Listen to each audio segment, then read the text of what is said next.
سر پہ بات اور میلاد مصطفیٰ۔ نعرہ تکبیر، محبت کے ساتھ نعرہ تکبیر، نعرہ رسالت، نعرہ رسالت، نعرہ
سے فرار تو کسی کے لیے ممکن نہیں ہے۔ حضرت مکرم، ہم مسلمان ہیں، ہم مانتے اور جانتے ہیں کہ موت ختم ہو جانے کا نام نہیں ہے، فنا اور معدوم ہو جانے کا نام نہیں ہے، بلکہ موت ایک عالم سے دوسرے عالم میں جانے کا نام ہے۔ سزا جزا پر ایمان، قیامت پر، حشر نشر پر، یہ جنت و دوزخ پر ایمان، یہ ضروریات دین میں سے ہے، جو ان کو نہ مانے وہ مسلمان نہیں ہو سکتا۔ لیکن کبھی پتہ نہیں آپ نے توجہ کی یا نہیں کی کہ دنیا کے تمام مذاہب میں آخرت پر یقین ایک بنیادی حصہ ہے۔ چلیے عیسائیت اور یہودیت کے بارے میں تو یوں کہہ دیجئے کہ وہ بنیادی طور پر الہامی مذاہب ہیں، اگر اس لیے اس میں آخرت کا تصور ہے تو بات سمجھ میں آتی ہے۔ لیکن ہندو مذہب وہ تو الہامی مذہب نہیں ہو سکتا جس میں 3.5 ملین یعنی 35 لاکھ دیوی دیوتاؤں کی پوجا کا تصور ہو، وہ الہامی مذہب کیسے ہو سکتا ہے؟ لیکن اس میں بھی سورگ، نرک، جنت اور دوزخ کا تصور وہاں بھی موجود ہے۔ آخر کیوں؟ میں اس کہوں گا بات دراصل یہ ہے کہ انسان کے بارے میں کہا جاتا ہے کہ مین از اے سوشل اینیمل، انسان ایک معاشرتی جانور ہے۔ آپ باقی جانوروں کو دیکھیں، وہ اکیلے دھکیلے زندگی گزار لیتے ہیں، وہ اپنے بھٹ میں، اپنی کچھار میں، اپنے بیل میں، اپنے ٹھکانے پر وہ نر مادہ زندگی گزار لیتے ہیں۔ ان کے بچے ہوتے ہیں، وہ بڑے ہوتے ہیں تو وہ بھی پھر اپنے لیے ٹھکانے ڈھونڈ لیتے ہیں۔ وہ بستیاں نہیں بساتے، وہ شہر آباد نہیں کرتے، وہ کسی سوسائٹی، کسی معاشرے کی تشکیل نہیں کرتے، لیکن انسان وہ بستیاں بسا کے رہتا ہے، وہ ایک معاشرے کو بناتا ہے، اس کا حصہ بن کے پھر رہتا ہے۔ انسان کی ضرورتوں کے گھیرے پھیلے ہوئے ہیں۔ کوئی ہوگا جو خوراک اگائے گا، کوئی ہوگا جو کپڑا بنے گا، کوئی ہوگا جو کپڑے کو لباس کی شکل دے گا، کوئی ہوگا جو جوتا تیار کرے گا، کوئی ہوگا جو برتن بنائے گا، کوئی ہوگا جو علاج معالجے کی سہولت اختیار کرے گا۔ یہ تمام چیزیں ہوں گی تو انسان آسانی سے سکون سے رہ سکے گا۔ ہم تقسیم کار کرتے ہیں، مل جل کر رہتے ہیں، یہ امداد باہمی کے تحت زندگی گزارتے ہیں۔ جب انسان مل جل کر رہیں گے تو کہیں فساد بھی ہوگا، جھگڑا بھی ہوگا، اختلاف بھی ہوگا، مفادات کا ٹکراؤ بھی ہوگا۔ جب جھگڑا ہوگا تو اس کو نپٹانے کے لیے کوئی ضابطہ بھی چاہیے، کوئی قاعدہ بھی چاہیے، کوئی قانون بھی چاہیے۔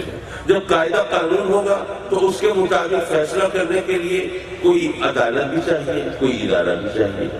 وہ اس ادارے کو مؤثر بنانے کے لیے کوئی قوت نافذہ بھی چاہیے، کوئی حکومت بھی چاہیے۔ حضرات مکرم، تو ایک صحیح انسانی معاشرہ وہ ہوتا ہے جہاں پر انصاف کا بول بالا ہوتا ہے۔ اب ہمارے ہاں جو کچھ انصاف کا حشر ہوتا ہے، میں اس پر اگر زیادہ کلام کروں تو ہو سکتا ہے چپ کرا دیا جاؤں، اس لیے میں اس پر زیادہ گفتگو تو نہیں کرتا۔ لیکن ہم سب جانتے ہیں کہ جہاں پر ججوں کو بلیک میل کیا جاتا ہو، جہاں پر قانون کو موم کی ناک سمجھا جاتا ہو، جہاں پر صاحبان اثر و رسوخ اپنے من پسند فیصلے کرا سکتے ہوں، جہاں پر ہمارے ماشاءاللہ بہت لائق اور قابل وکیل وہ سچ کو جھوٹ اور جھوٹ کو سچ ثابت کرنے کی صلاحیتوں سے مالا مال ہو، وہاں پر انصاف کا جو حشر ہوگا وہ ہم جانتے ہیں اور ہمارے سامنے سب کچھ ہو بھی رہا ہے۔ لیکن چلیے ہماری بات جانے دیجئے، جو دنیا کے مہذب ترین ممالک ہیں، کیا وہاں پر 100% انصاف ہوتا ہے؟ چوکتا تو وہاں پہ بھی کوئی نہیں ہے جس کا داؤں لگے۔ تو اب ایسے میں جب ہماری عدالتوں کے اندر یہ انصاف کا خون ہو سکتا ہو تو پھر انسانی معاشرہ صحیح طور پر تشکیل کیسے پائے؟ یہاں سے مذہب کا کردار شروع ہوتا ہے۔ مذہب بتاتا ہے کہ تم اپنی عدالتوں کے اندر اپنے اثر رسوخ سے اگر اثر انداز ہو سکتے ہو، اگر فیصلوں کرو اپنے حق میں موڑ سکتے ہو، اگر قانون کو خرید سکتے ہو، اگر یہ تمام ہتھ کنڈے اختیار کر سکتے ہو تو یہاں پر تم بے شک جو چاہو کرو۔ لیکن بہرحال ایک عدالت ایسی ہے جہاں پہ یہ ہتھ کنڈے نہیں چلیں گے، جہاں پر مجرم کو چھوٹ نہیں ملے گی، جہاں بے گناہ کے گلے میں پھندا فٹ نہیں ہوگا، اور وہ اللہ کی عدالت ہے۔ اس عدالت میں انصاف ہو کر رہے گا۔ یہ تصور اور یہ یقین یہ انسان کو امید سے جوڑے رکھتا ہے۔ ہاں بھئی اگر کسی کے ساتھ ظلم ہو گیا ہے تو ٹھیک ہے، اس پر اگر یقین ہے تو پھر آدمی اطمینان سے زندگی گزار سکتا ہے۔ لیکن جب یہ یقین مجروح ہوتا ہے تو پھر جرم کا راستہ کھلتا ہے۔ اگر مجرم کو چھوٹ ملی ہے تو مظلوم وہ غصے میں پنپنے لگتا ہے، وہ انتقام میں جلنے لگتا ہے، پھر وہ کہتا ہے کہ نہیں، مجھے یہ قانون، مجھے یہ معاشرہ، مجھے یہ نظام نہیں چاہیے، میں اپنی مرضی سے اس کو اپنا رخ دینا چاہوں گا، پھر جرم کا راستہ کھلتا ہے۔ یہ اس عدالت پر یقین اس دنیا کو رہنے اور بسنے کے لائق بناتا ہے۔ اب یہاں پر ایک مسلمان کے لیے 2 سوالوں کا جواب ضروری ہے۔ اب آپ کو 2 گھنٹے انتظار کرانے کے بعد میں کسی لمبی چوڑی تقریر کی داغ بیل ڈالوں تو آپ کے ساتھ زیادتی ہے، اس لیے میں اختصار کی طرف مائل ہوں اور انشاءاللہ میں 10-15 منٹ میں اپنی گفتگو سمیٹ کے میں آپ سے رخصت اور اجازت کا خواستگار ہو جاؤں گا۔ حضرات مکرم، یہاں پر 2 سوالوں کے جواب ایک مسلمان کے لیے بہت ضروری ہے۔ پہلا سوال یہ کہ جب اس عدالت میں مجرم کو سزا مل کے رہے گی، بے گناہ کو سزا نہیں دی جا سکے گی، تو پھر یہ بتائیے کہ ہمیں مولوی جو پڑھاتے رہتے ہیں، سکھاتے رہتے ہیں کہ جی اللہ سے توبہ کرو، استغفار کرو، اپنی غلطیوں کی معافی مانگو، بھئی جب مجرم کو سزا مل کے رہے گی پھر توبہ کرو یا نہ کرو کیا فرق پڑتا ہے؟ پھر یہ استغفار کا مفہوم کیا ہے؟ اور دوسری بات یہ کہ جب مجرم کو ضرور سزا مل کے رہے گی تو پھر آقا کریم حضور علیہ السلام کی شفاعت کا مطلب کیا ہے؟ مجرم کو ضرور سزا ملے گی۔ میں عرض کروں گا اس بات کو ذرا سمجھیے۔ دیکھیے میں آپ کی خدمت میں یہاں حاضر ہوا، خدا نہ خواستہ معاذ اللہ اگر میں نے آپ میں سے کسی شخص کے ساتھ ظلم کیا ہو، زیادتی کی ہو، کسی کا حق میں نے دبایا ہو تو مجھے سزا ملنی چاہیے۔ لیکن جس شخص کے ساتھ میں نے ظلم کیا ہے اس شخص کو یہ حق ہونا چاہیے یا نہیں کہ اگر وہ چاہے تو معاف کر دے، چاہے تو نہ کرے۔ اس کے اوپر کوئی پریشر نہیں، جیسے یہاں پہ ہوتا ہے نا، یہاں پر تو صلح صفائی کرانے کے لیے بھی وہ ایک مزید ظلم کا راستہ کھول دیا جاتا ہے۔ میں اس کی بات نہیں کر رہا، وہ فری ویل سے، بالکل اپنی آزادانہ رائے سے اگر چاہے تو معاف کرے، چاہے تو نہ کرے، اس شخص کو جس کا حق مارا گیا، جس پر ظلم ہوا، اس کو تو یہ حق ہونا چاہیے نا۔ اور اگر وہ حق نہیں دیں گے تو ان پیچیدگیاں پیدا ہو سکتی ہیں۔ مثلا اولاد سے کوئی زیادتی ہو گئی، والدین کے حق پہ اس نے کہیں ڈاکہ مار دیا، اب وہ مجرم ہے، اس کو سزا ملے گی۔ اب کیا والدین چاہتے ہیں اس کو سزا ملے؟ اب ایک تو ان کا حق مارا گیا، دوسرا ان کی وجہ سے ان کی اولاد کو سزا مل رہی، وہ دوہری اذیت میں ہے۔ تو جس کے ساتھ زیادتی ہوئی اس کو یہ حق ہونا چاہیے، وہ چاہے تو معاف کر دے، چاہے تو نہ کرے۔ تو یہاں پر ہمیں بتایا جاتا ہے کہ یاد رکھیے حقوق دو قسم کے ہیں، ایک حقوق اللہ ہے، ایک حقوق العباد ہے۔ جو حقوق اللہ ہے وہ اللہ چاہے گا تو معاف فرما دے گا، لیکن حقوق العباد معاف نہیں ہوں گے جب تک کہ وہ بندہ معاف نہ کرے جس کا حق مارا گیا ہے۔ حضرات مکرم، یہاں پر بھی کچھ دانشور، کچھ ماشاءاللہ ہمارے جو سکولرز ہیں، وہ لوگوں کو گمراہ کرنے کی کوشش کرتے ہیں، کہتے ہیں کہ حقوق اللہ کی بات نہ کرو، وہ تو رحمان ہے، وہ رحیم ہے، وہ ستار ہے، وہ غفار ہے، وہ تواب ہے، اس کی کیا بات ہے؟ اس کو ساری کائنات سجدہ کرنے لگے، اس کی شان میں اضافہ نہیں ہوتا، ساری کائنات انکار کر دے، اس کی شان میں کوئی کمی نہیں آتی، تو وہ ان تمام چیزوں سے بے نیاز ہے۔ یہ سب مولویوں کے ڈھکوستے ہیں، نمازیں پڑھو ورنہ عذاب ہوگا، روزے رکھو ورنہ عذاب ہوگا۔ وہ چاہے گا تو اپنے حقوق ضرور معاف فرما دے گا، لیکن اس کی چاہت کے لیے بھی تو ہمیں کچھ کرنا ہوگا نا۔ لیکن حقوق العباد معاف نہیں ہوں گے جب تک وہ بندہ معاف نہ کرے جس کا حق ہم نے مارا۔ حضرات مکرم، یہاں پر یہ بھی سمجھ لیجیے، یہ بھی تو ہو سکتا ہے کہ اللہ کا کوئی محبوب بندہ ہو، مقبول بندہ ہو، اس نے اسے پیکیں بڑھائی ہو، لو لگائی ہو، اور اتفاق سے اس کے ذمے اللہ کے کسی اور بندے کا حق نکل آئے، ایسا بھی تو ہو سکتا ہے۔ انسان ہے، ٹو ارن از ہیومن، خطا کا پتلا ہے انسان۔ رب کائنات چاہتا ہوگا کہ اس کو معاف کر دے، لیکن پھر بھی اس کو خود معاف نہیں فرمائے گا، بلکہ جس بندے کا حق اس کے ذمہ ہے اس کو بلائے گا اور فرمائے گا کہ میرا یہ بندہ ہے، اس کے ذمہ تیرا یہ حق بنتا ہے، اگر تو اپنا ایک حق اس کو معاف کر دے تو مجھ رب کائنات کے جتنے حقوق تیرے ذمہ بنتے ہیں میں سب اس کو معاف کر دوں۔ تو وہ بندہ تو خوشی سے اچھل پڑے گا، وہ تو چلانے مارے گا، وہ تو جناب اس ڈیل کو برضا اور رغبت بہت خوشی سے اس کو قبول کرے گا۔ حضرات مکرم، یہاں پر اب پتہ نہیں میں اس بات کو ایک آدھ جملے میں سمیٹ سکوں یا نہیں، لیکن پتہ یہ چلا کہ اللہ والوں کے ساتھ اگر اللہ والے کسی کے ساتھ خدا نہ خواستہ کوئی زیادتی بھی کر بیٹھے تو یہ بھی اس بندے کے حق میں آخرت میں ایک نعمت ہوگی، کیونکہ جب اس کو معاف کرانے لگیں گے تو جو بھی اس نے خطائیں کی ہوگی، غلطیاں کی ہوگی، نافرمانی کی ہوگی، جو حقوق اللہ ادا نہیں کیے ہوں گے، وہ سب کی معافی اس ایک حق کے بندے میں ہو جائے گی۔ حضرات مکرم، ہم بے شک یہ حقوق اللہ، حقوق العباد کو یہاں دنیا میں اہمیت نہ دیں۔ ہمیں سے ہوتے ہیں بعض لوگ جن کو ذرا طاقت مل گئی، اختیار مل گیا، کوئی عہدہ منصب مل گیا، اور یہاں دنیا میں اب مونچھوں کو تاؤ دے کے، گردن اکڑا کے، سینہ تان کے وہ تڑی لگاتے پھرتے ہیں کہ کون ہے جو ہم سے پوچھ سکے۔ اگر ہم نے کسی کی رقم دبا لی ہے، زمین ہتھیا لی ہے، اگر کسی کی عورت بھگا لی ہے تو پولیس بھی ہمارے دروازے پہ نہیں آ سکتی، ہم سے کون پوچھ سکتا ہے؟ صاحبان اقتدار، M N As, M P S بھی ہماری خوشنودی کے طرفدار ہوتے ہیں۔ یہ کمینے، ان کی اوقات کیا ہے؟ چیختے رہیں، چلاتے رہیں، شور مچاتے رہیں، کچھ نہیں ہو سکتا۔ لیکن نہیں یارو، پتہ وہاں پہ چلے گا، اس عدالت میں جب کھڑے ہوں گے نا تو جس کی کوئی اوقات ہم نہیں سمجھتے تھے، وہاں پتہ چلے گا ان کی اوقات کیا ہے۔ وہ معاف نہیں کریں گے تو ہمیں معافی نہیں ملے گی۔ حضرات مکرم، اگرچہ یہ سلسلہ کچھ اور آگے جاتا ہے، لیکن صرف میں والدین کے حوالے سے ایک آدھ بات 2-4 منٹ میں عرض کروں جس مناسبت سے یہ محفل سجی ہے۔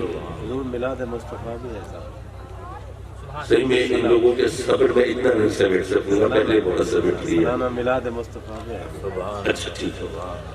حضرات مکرم، والدین کی عظمت کے حوالے سے ہمارے دین اور مذہب کو اگر آپ دیکھیں تو قرآن مجید میں رب کائنات نے جہاں جہاں والدین کے ساتھ اس نے سلوک کا حکم دیا، والدین کی خدمت کرو، والدین کے ساتھ حسن سلوک کرو، والدین کو اف تک نہ کہو، تو ساتھ ہی اللہ نے اپنی عبادت کا حکم دیا۔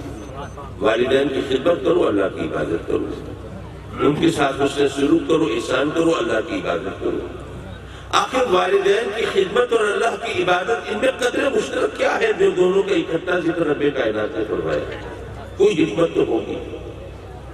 میں عرض کروں گا دراصل بات یہ ہے کہ انسان کی ایک کمزوری ہے، مجبوری ہے کہ انسان جن چیزوں کو اپنی آنکھوں سے دیکھ لیتا ہے، جو اس کے تجربے اور مشاہدے میں آ جاتی ہیں، ان پر اس کا یقین زیادہ راسخ اور کامل ہوتا ہے، اور جن چیزوں کے بارے میں اس نے صرف سنا ہوتا ہے وہ ان پر وہ ذرا یقین تھوڑا کم تر درجے کا ہوتا ہے۔ آنکھوں دیکھی بات اور کانوں سنی بات کا فرق تو ہوتا ہے نا، یہ جو انسان کی بشری کمزوری ہے۔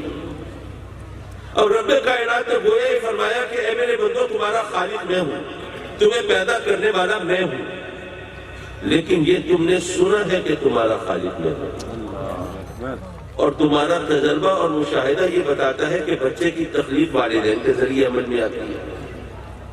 اب تمہارا علم، تمہارا تجربہ، تمہارا مشاہدہ، آنکھوں دیکھی کیفیت تمہاری رہنمائی کرتی ہے کہ بچے کی پیدائش ہوتی ہے والدین کے ذریعے، اور سنا تم نے یہ ہے کہ تمہارا خالق میں ہوں۔ تو جو تمہارے علم، تمہارے تجربے، مشاہدے کے مطابق تمہاری تخلیق کے ذمہ دار ہے، اگر تم ان کی خدمت نہیں کرتے تو جس کے بارے میں صرف سنا ہے کہ وہ تمہارا خالق ہے، پھر اس کی عبادت کیسے کروں گا؟ اللہ اکبر، اللہ۔ یہ اس بات کو ایک اور انداز سے، ایک اور زاویے سے بھی سمجھ سکتے ہیں۔ رب کائنات نے گویا فرمایا کہ اے میرے بندو، تمہارا رب میں ہوں، پالنہار میں ہوں، پروردگار میں ہوں، لیکن یہ تم نے سنا ہے کہ تمہارا رب میں ہوں، دیکھا یہ ہے کہ تمہاری پرورش تمہارے والدین کرتے ہیں۔ بے شک بے شک۔ تمہارا باپ ہے، تمہاری ضرورتیں پوری کرنے کے لیے وہ محنت کرتا ہے، مزدوری کرتا ہے، زمانے کے سرد و گرم کا سامنا کرتا ہے، کبھی جھڑکیاں سنتا ہے، کبھی کیا کچھ ہوتا ہے، تمہارا پیٹ بھر سکے، تمہاری ضرورتیں پوری کر سکے، تمہارے روشن اور بہتر مستقبل کی ضمانت دے سکے، وہ تمہارے لیے سب کچھ کرتا ہے۔ اسی طرح تمہاری ماں ہے، وہ خود سردیوں کی ٹھنڈی گیلی راتوں، ٹھنڈے گیلے بستر پر طویل راتیں گزارتی ہے، تمہیں اپنی آغوش کی گرمی پہنچاتی ہے، خود بے آرام رہ کے تمہیں اپنی باہوں کا جھولا جھلا کے آرام پہنچاتی ہے، وہ خود بھوکی رہ کے تمہارا پیٹ بھرنے کا سامان کرتی ہے۔ تو اگر تم جن کو اپنی آنکھوں سے اپنی پرورش کے لیے دکھ سہتا دیکھتے ہو، تکلیفیں اٹھاتا دیکھتے ہو، محنت مشقت کرتا دیکھتے ہو، اگر تم ان کی خدمت نہیں کرتے تو جس کے بارے میں صرف سنا ہے کہ وہ تمہارا پالنے والا ہے، پھر اس کی عبادت کیسے کرو گے؟ اسی طرح آپ دیکھیے کہ قرآن مجید میں رب کائنات نے فرمایا کہ تم مشرکوں کے جھوٹے خداؤں کو برا نہ کرو، مشرکوں کے جھوٹے خداؤں کو برا نہ کرو۔ کیوں؟ وہ اس لیے کہ اگر تم ان کے جھوٹے خداؤں کو برا کہو گے تو وہ پلٹ کر تمہارے سچے خدا کو برا کریں گے۔ اللہ اللہ اللہ، کیا بات۔ اس لیے ان کے جھوٹے خداؤں کو برا نہ کرو، یہ قرآن کا استدلال ہے۔ اب حدیث کی طرف آئیے۔ آقا کریم صلی اللہ علیہ وسلم اپنے صحابہ کرام سے فرماتے ہیں اپنے والدین کو گالی مت دو۔ صحابی عرض کرتے ہیں آقا اپنے والدین کو کوئی گالی کیسے دے سکتا ہے؟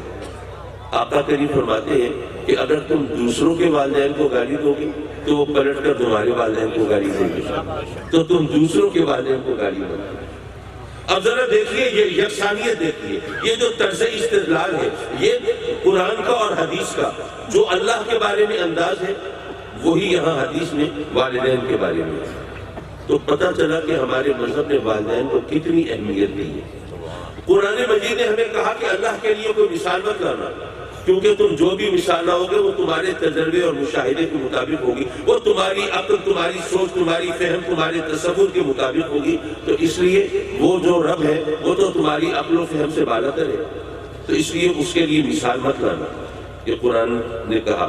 لیکن جب ہماری کم فہمی کی وجہ سے، ہماری کج عقلی کی وجہ سے، ہماری مجبوری کی وجہ سے جب مثال دینے کی ضرورت پڑی تو ماں کی مثال دی گئی، ماں سے 70 گنا زیادہ محبت فرماتا ہے۔ اللہ اللہ اللہ اللہ اللہ، کیا بات۔ کچھ اندازہ ہوا ہمیں کہ ہمارے مذہب نے ماں کو کیا اہمیت دی اور والدین کی کیا حیثیت۔ ہم کیا اپنے رب کا شکر ادا کرتے ہیں؟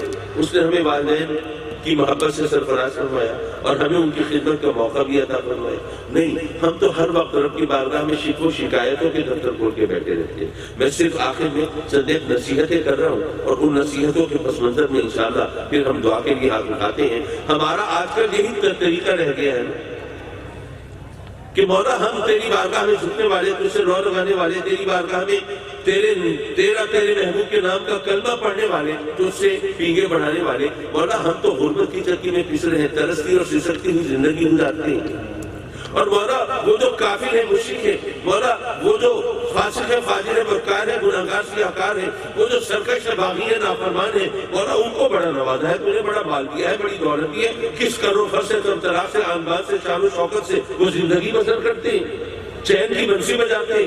ہم اس طرح سسکتی اور ترسی ہوئی زندگی گزارتے ہیں اور وہ عیش کر رہے. مولا کیا یہی انصاف ہے؟ ہم شکایتیں کرتے ہیں رب کی بارگاہ میں. آپ کو پتہ ہے کہ ہمیں رب کی بارگاہ میں جو بھی اس نے ہمیں عطا فرمایا ہے اس کا حساب دینا ہے. اگر اس نے مال دولت دی اس کا حساب دینا ہے، زمین جائیداد دی اس کا حساب دینا ہے. اگر اس نے کوئی عہدہ یا منصب دیا اس کا بھی حساب دینا ہے کہ اپنے عہدے کو، منصب کو، طاقت کو، اقتدار کو ہم نے کس طرح استعمال کیا.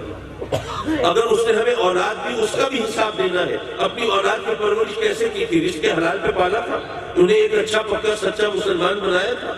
آج کل تو عالمی ہے، ہم لوگوں کو منع کریں خدا کا خوف کرو، حرام نہ کھاؤ، رشوت نہ لو. لوگ کہتے ہیں جی کیا کریں، مجبوری ہے. بچے اسکولوں میں پڑھتے ہیں، ان کے جو کلاس فیلوز ہیں، ہم جماعت ہیں، وہ جناب لمبی گاڑیوں میں آتے ہیں، جیب خرچ کے نام پر ان کی رقم میں، ان کی جیب میں بڑی رقم ہوتی ہے اور برانڈڈ چیزیں استعمال کرتے ہیں، قیمتی لباس پہنتے ہیں اور جناب کی شان و شوکت سے رہتے ہیں. اگر ہم بچوں کو بوسیدہ لباس میں بھیج دیں، خستہ حالت میں بھیج دیں، جیب خرچ کے نام پر 10-20 روپے ہوں بس، تو ان کی تو سائیکی بگڑ جائے گی، ان کی جو شخصیت مست ہو جائے گی. وہ تو زندگی کی دوڑ میں شریک نہیں ہو سکیں گے، وہ تو کسی کو کمپیٹ نہیں کر سکیں گے، وہ تو پیچھے رہ جائیں گے. ہمیں ان کے لیے، ان کے بہتر روشن مستقبل کے لیے کرنا تو پڑتا ہے نا، کوشش کرنی پڑتی ہے تاکہ وہ بھی اپنے ہم جماعتوں میں کسی مقام کے حامل ہوں اور ان کی کوئی حیثیت ہو. اب مجبوری ہے، کیا کریں، یہی کچھ کہتے ہیں نا ہم.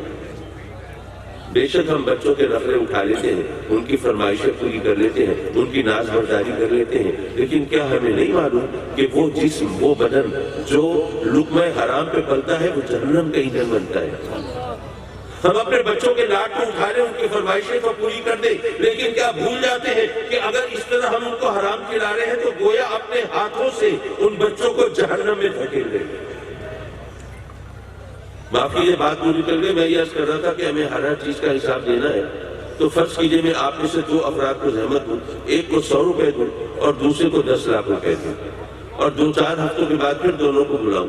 ہاں بھئی، تمہیں 100 روپے دیے تھے، بتاؤ تم نے خرچ کہاں کیے؟ تمہیں 10 لاکھ دیے تھے، تم نے کہاں لگائے؟ کیا خیال ہے کس کے لیے حساب دینا آسان ہوگا؟ 100 روپے تو آج کل حساب کتاب میں آتے ہی نہیں، اس کے لیے جو بڑا آسان ہوگا. یارو کیا پتا، میں فتویٰ نہیں دے رہا، ایک امکانی بات کر رہا ہوں. کیا پتا اسی محفل میں کچھ لوگ ایسے ہوں جو غربت کے ہاتھوں تنگ ہوں، پریشان ہوں، دکھی ہوں، لیکن رب کائنات گویا ہی فرماتا ہو کہ یہ میرا بندہ یہ چند روزہ زندگی اس مشکل میں گزارنے یا اس کے لیے بہتر ہے. ورنہ میں جانتا ہوں کہ اگر میں نے اس کو مال زیادہ دے دیا، اس کی آخرت خراب ہو جائے گی، عاقبت بگڑ جائے گی، اس کے لیے حساب دینا مشکل ہو جائے گا. یارو کیا پتا ہم میں سے کچھ لوگ ایسے ہو جن کی غربت بھی در حقیقت ان کے لیے اللہ کی طرف سے رحمت ہو، کہ وہ بہتر جانتا ہے. اس لیے اگر ہم اس کی رضا پہ راضی ہو جائیں تو یہ دنیا بھی ہماری ہے اور آخرت بھی ہماری ہے. حضرات مکرم، ہم ماشاءاللہ میلاد تو مناتے ہیں، آقا کریم کا ذکر تو کرتے ہیں اور مانتے ہیں وہ رحمت مجسم ہے، تمام جہانوں کے لیے رحمت بن کے آئے. لیکن آپ نے کبھی سوچا، میں صرف آپ کے درے ذہن پہ دستک دینا چاہتا ہوں، ہم اللہ سے اس کی رحمت مانگتے ہیں نا؟ رحمت کا لفظ بولتے ہیں، رحمت مانگتے ہیں. رحمت کیا ہے؟ کسی ڈپارٹمنٹل سٹور سے چند پیکٹ رحمت کے خرید آئیے، یا اپنے گھر میں 2-4 من رحمت کا ذخیرہ کر لیجیے. رحمت کسے کہتے ہیں؟ بھئی آپ جب رحمت کا سوال کرتے ہیں، رحمت کا لفظ بولتے ہیں، آپ کے ذہن میں رحمت کی کوئی شیپ ہوگی نا؟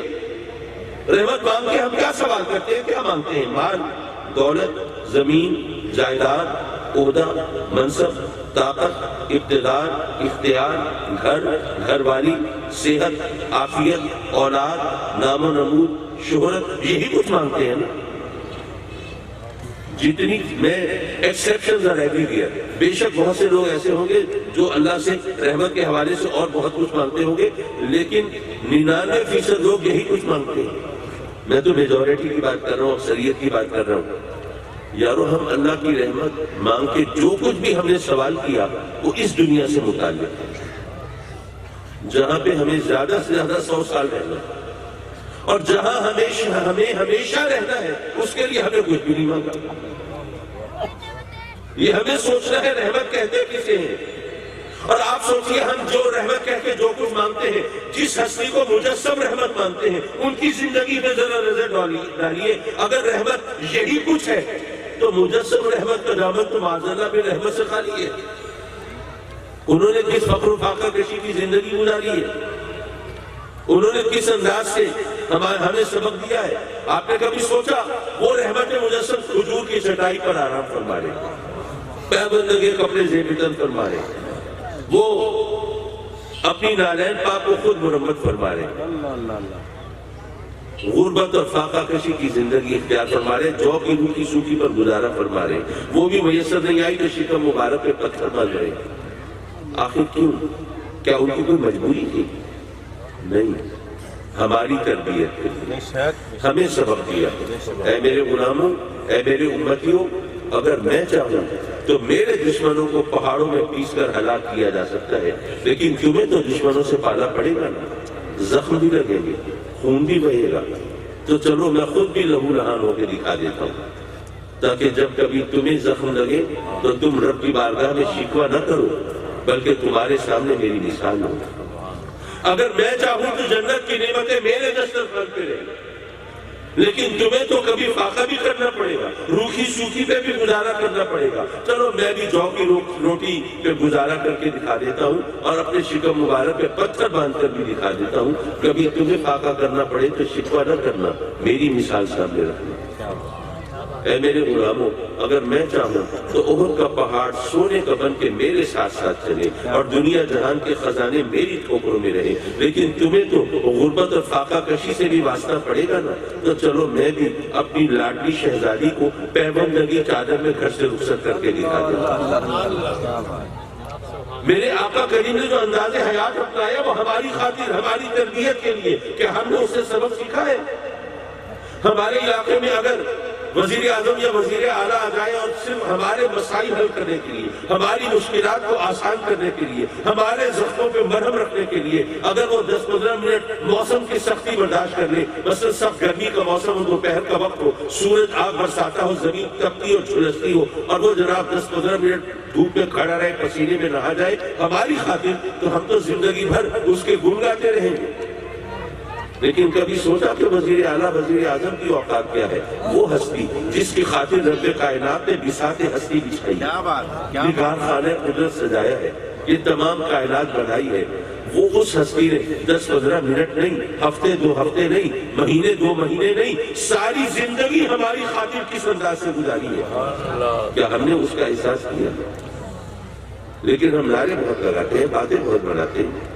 ہم کہتے ہیں کہ جناب بس ہم عاشق رسول ہیں، ہم کچھ کریں نہ کریں، ہم نماز پڑھے نہ پڑھیں، ہم زکوٰۃ دے نہ دیں، ہم حلال حرام کا خیال کریں نہ کریں، ہم تو عاشق رسول ہیں نا، بس آقا کریم ہمیں پکڑ کے جنت میں لے جائیں گے. معاف کیجئے، میں ضرورت سے زیادہ طول کی طرف چلا گیا، لیکن آخری بات عرض کر رہا ہوں، بالکل آخری. آپ ہی کہیں گے ہمیں بہلا رہے ہیں، آخری کہیں گے. حضرات مکرم، ہم میلاد مناتے ہیں، ہم چراغاں کرتے ہیں، جلسے کرتے ہیں، جلوس نکالتے ہیں، یا رسول اللہ کے نعرے لگاتے ہیں، درود و سلام کے زمزمے بہاتے ہیں. یہ سب آقا کریم صلی اللہ علیہ وسلم سے محبت کی نشانی ہے، بے شک میں مانتا ہوں، لیکن یہ حقیقت نہیں ہے. محبت کی نشانیاں ہیں، محبت کی حقیقت نہیں ہے. نشانی اور حقیقت میں فرق ہوتا ہے. فرض کیجئے میں نے آپ سے کہا کہ ذرا میرے ڈرائیور کو بلا لائیں، آپ نے کہا کہ ڈرائیور کو کیسے پہچانیں گے؟ میں نے کہا کہ اس نے بڑی بڑی مونچھیں رکھی ہوئی ہیں، اسے بڑا شوق ہے مونچھیں رکھنے کا، بڑا سا پگڑ سر پہ ہوگا، کالا کوٹ پہنا ہوگا، گاڑی کے پاس کھڑا ہوگا، آپ اسے بلا رہے ہیں، آپ گئے دیکھتے رہے، تلاش کرتے رہے، واپس آپ نے بتایا ڈرائیور تو کہیں نہیں۔ میں بڑا حیران، ڈرائیور یہاں کہاں جا سکتا ہے؟ میں نے جا کے دیکھا وہ تو گاڑی کے پاس ہی کھڑا تھا، چکر یہ چل گیا تھا یہاں پہ اس نے کوئی الٹی سیدھی چیز کھا لی تھی، اس کو کوئی شدید قسم کی الرجی ہو گئی، اس کو اپنے دل پہ پتھر رکھ کے وہ جناب وہ موچھوں کی قربانی دینی پڑ گئی، موچھیں صاف کرانی پڑ گئی۔ کہیں گرمی لگ رہی تھی، پگڑ اور کوٹ اٹھا کے گاڑی میں رکھ دیا، آپ موچھیں پگڑ اور کوٹ ڈھونڈ رہے تھے، وہ تو آپ کو ملا نہیں۔ میں ڈرائیور کو پہچانتا تھا، میں بلا لایا، آپ نشانیوں کے چکر میں تھے، میں حقیقت کو جانتا تھا۔ نشانی اور حقیقت میں فرق ہوتا ہے۔ یہ میلاد، یہ جلسے، یہ جلوس، یہ چراغاں، یہ لنگر، یہ نعرے، یہ درود و سلام، یہ سب سرکار سے محبت کی نشانیاں ہیں، حقیقت نہیں۔ حقیقت کیا ہے؟ حقیقت وہ جذبہ اور احساس ہے جو محبوب کی رضا کی خاطر ہر قربانی اور ایثار کے لیے تیار کرتا ہے۔ اگر ہم آقا کریم کو راضی کرنے کے لیے، قربانی دینے کے لیے تیار ہیں، ایثار کرنے کے لیے تیار ہیں، تب تو ہماری محبت میں حقیقت ہے، ورنہ صرف نشانیاں ہیں، نعرے ہیں، باتیں ہیں، اندر حقیقت نہیں ہے۔ اور یاد رکھو، نشانیاں ہو اور حقیقت نہ ہو تو فراڈ ہوتا ہے نا۔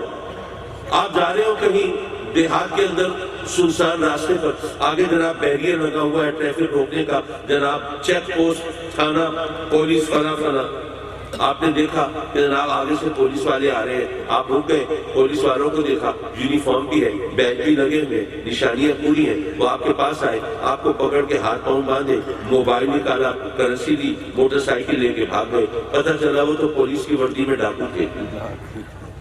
نشانیاں تو تھیں، وہ چیک پوسٹ کا وہ بھی بورڈ بھی لگا ہوا تھا، یونیفارم بھی تھی، وہ بیج بھی تھے، سب کچھ تھا، لیکن اندر پولیس نہیں تھی، اندر ڈاکو تھے۔ نشانیاں ہو اور اندر حقیقت ہو، فراڈ ہوتا ہے نا۔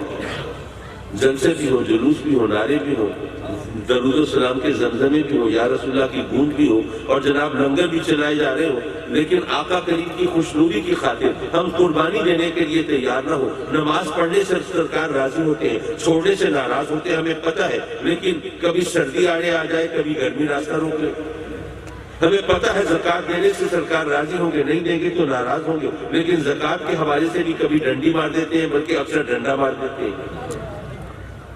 تو یارو اس کا مطلب یہ ہے کہ نشانیاں تو ہیں، حقیقت نہیں ہے، تو پھر کس کو بے وقوف بناتے ہو؟ تو حضرات مکرم، ہمیں اس اتنی بڑی ماشاءاللہ ہزاروں کا مجمع ہے، اس میں یہ سبق ضرور سیکھ کے جانا ہے کہ اگر تم اللہ رسول سے محبت کا دعویٰ کرتے ہو تو اپنے گریبان میں جھانک کے دیکھو کہ ان کو راضی کرنے کے لیے کیا کرتے ہیں۔ میرے مولا اپنے کرم سے ہمارے دوست محمد اسلام صاحب کی والدہ کو جنات الفردوس میں اعلیٰ مقام عطا فرما، اور ان کی امانتوں کی حفاظت فرما، اور دکھی دلوں کو صبر اور حوصلہ عطا فرما۔ وآخر دعوانا ان الحمدللہ۔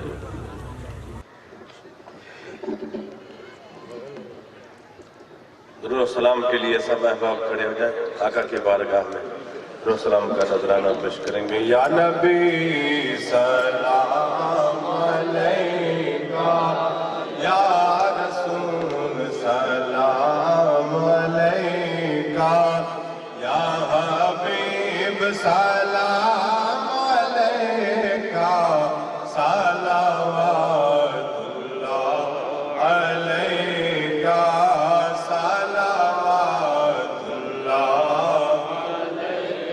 آقا یا رسول اللہ، یا حبیب اللہ، رحمتوں کے تاج والے، دو جہاں کے راج والے، عرش کی معراج والے، عرش کی معراج والے، آسیوں کی لاج والے، یا نبی سلام علیکہ، یا رسول سلام علیکہ، یا حبیب سلام علیکہ، حق یا رسول اللہ یا حبیب اللہ جان کر کافی سہارا لے لیا ہے در تمہارا خلق کے وارث خدارا خلق کے وارث خدارا لو سلام اب تو ہمارا یا نبی سلام علیکہ یا رسول سلام علیکہ یا حبیب سلام علیکہ صلوات اللہ یا الہی صدقائے آل رسول یہ سلامی عاجزانہ قبول تمام احباب تشریف رکھے 3 مرتبہ سورۃ اخلاص 1 مرتبہ الحمد شریف اولا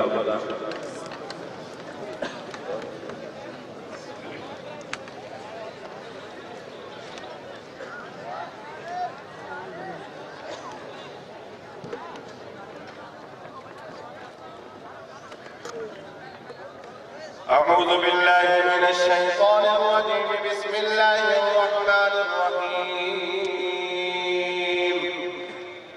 لقد جاءكم رسول من أنفسكم عزيز عليه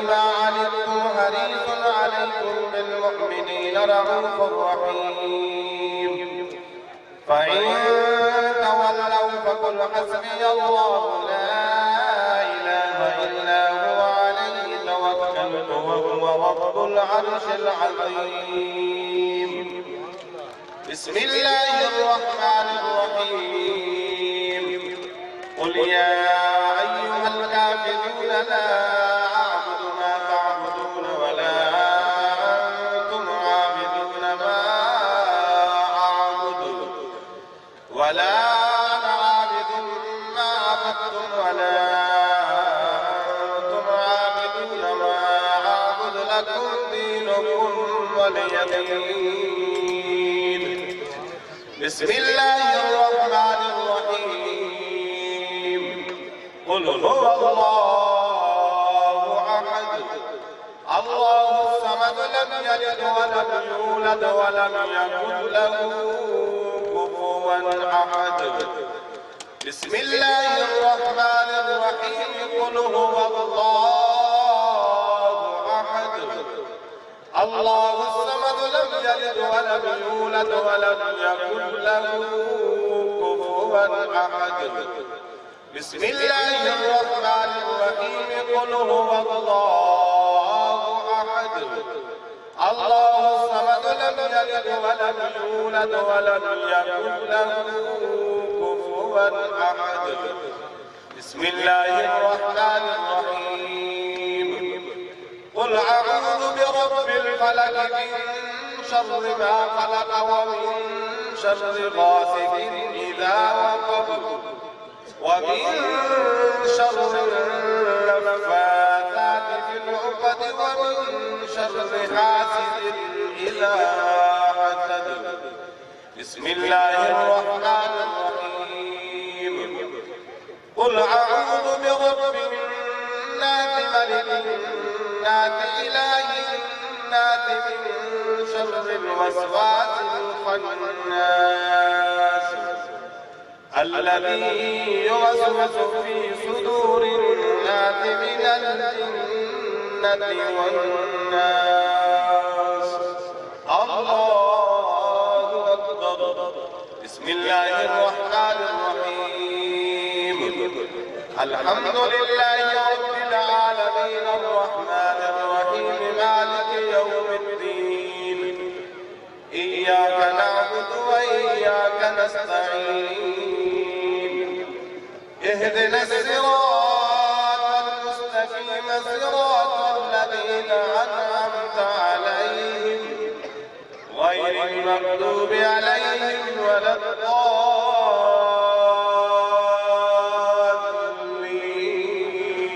الضالين آمين ثم آمين بسم الله الرحمن الرحيم ألف لام ميم ذلك الكتاب لا ريب فيه هدى للمتقين الذين يؤمنون بالغيب ويقيمون الصلاة ومما رزقناهم ينفقون والذين يؤمنون بما أنزل إليك وما أنزل من قبلك وبالآخرة هم يوقنون أولئك على هدى من ربهم وأولئك هم المفلحون إن رحمة الله قريب من المحسنين دعواهم فيها سبحانك اللهم وتحيتهم فيها سلام وآخر دعواهم أن الحمد لله رب العالمين وما أرسلناك إلا رحمة للعالمين ما كان محمد أبا أحد من رجالكم ولكن رسول الله وخاتم النبيين وكان الله بكل شيء عليما إن الله وملائكته يصلون على النبي يا أيها الذين آمنوا صلوا عليه وسلموا تسليما اللهم صل على سيدنا ومولانا محمد وعلى آل سيدنا ومولانا محمد عدد ما في علم الله صلاة دائمة بدوام ملك الله جزا الله عنا سيدنا ومولانا محمد ما هو أهله الصلاة والسلام عليك يا سيدي يا رسول الله وعلى آلك وأصحابك وأهل بيتك يا سيدي يا حبيب الله سبحان ربك رب العزة عما يصفون وسلام على المرسلين والحمد لله رب العالمين الله أكبر الله أكبر لا إله إلا الله والله أكبر الله أكبر ولله الحمد وهو السميع العليم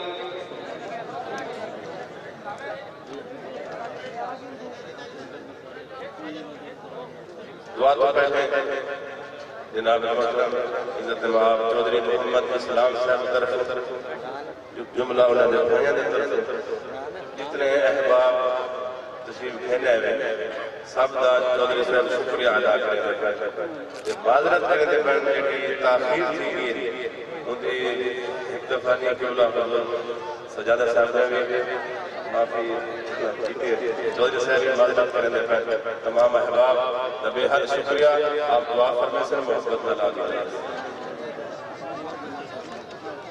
اور چودھری صاحب نے یہ اعلان کیا ہے کہ لندن سب ایک جیسا ہے تو بڑی تسلی سے آرام سے بہت واقع میں ڈالا بہرحال چودھری صاحب کا معلومات کرنا نہیں کہ مجھے کرنی چاہیے میری وجہ سے تاثیر ہوئی اور اللہ تعالیٰ کرم فرمائے وہ نیتیں بھی جانتا ہے اور عمل بھی جانتا ہے اللہم صلی علی سیدنا و مولانا محمد وعلا علی سیدنا و مولانا محمد وبارک وسلم وسلم علیہ ربنا آتنا فی الدنیا حسنہ وفی الآخرۃ حسنہ وقنا عذاب النار میرے مولا ختم شریف کا ثواب سورہ فاتحہ سورہ اخلاص کا ثواب اور جو بھی ختمات قرآن مجید ہوئے جو قرآن مجید کے مختلف سپارے سورتیں آیتیں تلاوت کی گئی اور جو کچھ کلمہ شریف اور درود شریف کا بھی ہوا اور 12 کروڑ درود شریف کا ثواب اور ماشاءاللہ اور 150 ختمات قرآن مجید اور نہ جانے کیا کچھ پڑھا کیا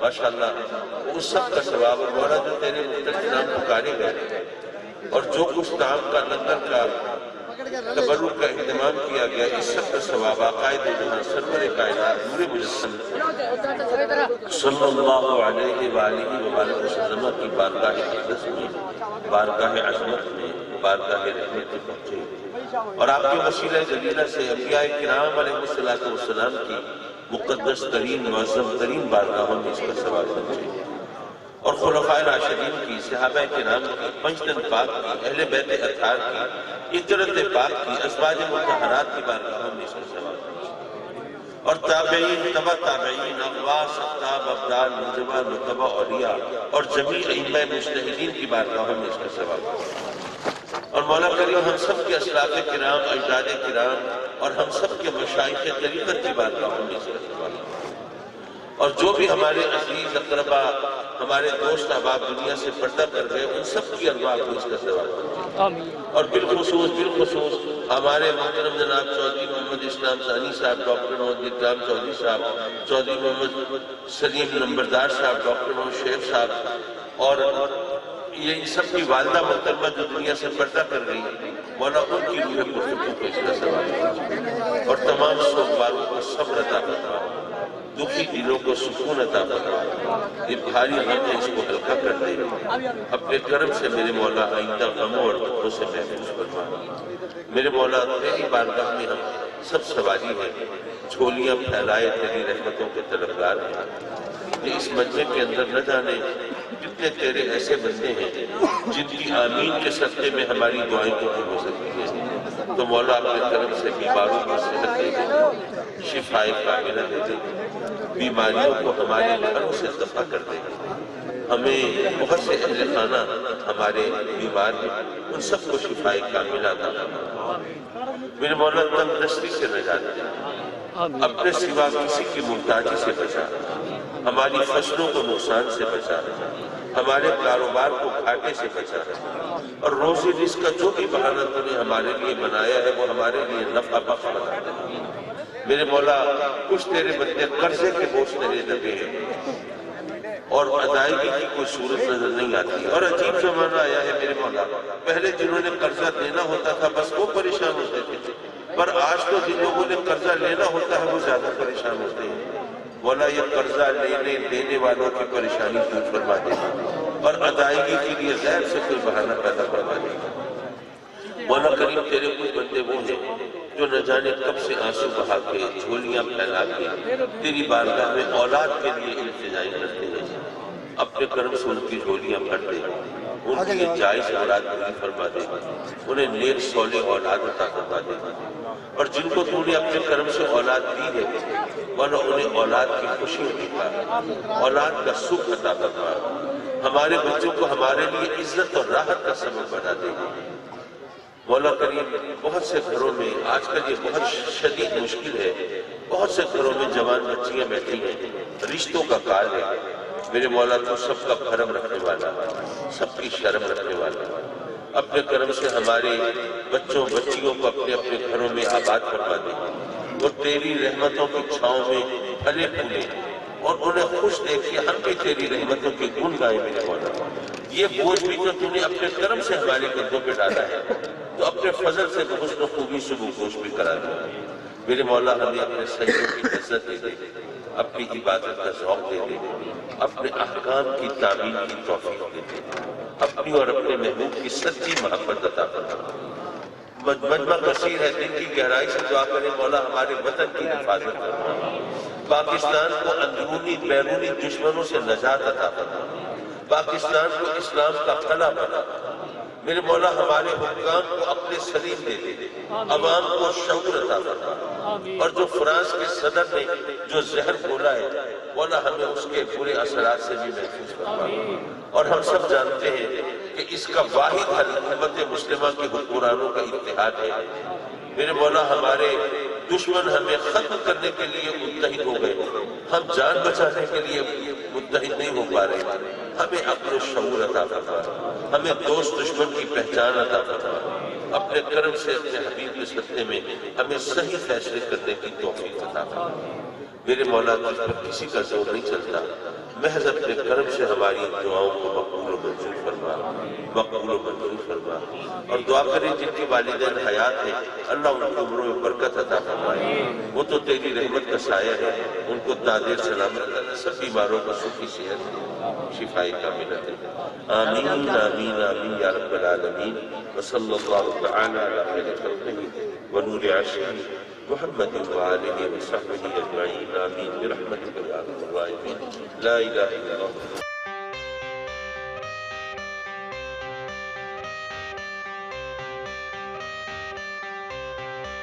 I got the cash in the bag, stadium packed. Born a rock star in this life, gon' live it up on the attack. Baby, I'm bad, I just wanna get caught up in this life. I'm crazy, I'm mad, doing no cap. Only God wants, so you better go live it up. Cash in the bag, stadium packed. Baby, I'm bad, baby, I'm bad. I just wanna stay bad, stay mad. Chip on my shoulder cause they treat me like an outcast. I ain't gonna take that, stay back. I'll be swinging hard till the hits come in all caps. I ain't gonna lay back, pray that someone's gonna help me. Ain't nobody like that. I ain't gonna wait, that's all fact. Give me one shot and I'll never get the throne back. I'm sick of being cautious, I'ma go cause some pain, can't stop this. I'ma steal